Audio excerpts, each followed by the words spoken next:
চট্টগ্রামের Agrabad box culvert পরিচ্ছন্নের কাজ আগামী 2 মাসের মধ্যে শেষ হবে বলে আশা প্রকাশ করেছেন Chittagong city mayor doctor Shahadat Hossain. বৃহস্পতিবার দুপুরে নগরীর চৌমুহনীতে আগ্রাবাদের বক্স কালভার্ট পরিচ্ছন্ন কার্যক্রম পরিস্থিতি পরিদর্শনে গিয়ে এ আশা ব্যক্ত করেন মেয়র।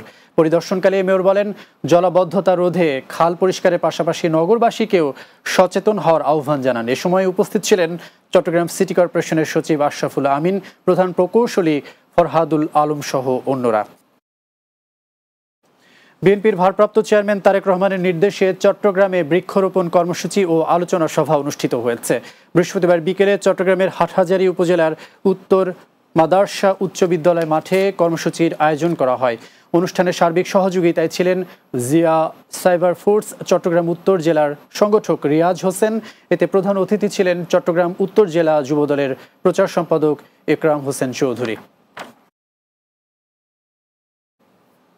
রাতের বাংলা নিচ্ছে আরও একটি বিরতি, ফিরছি কিছুক্ষণ পর, সাথেই থাকুন।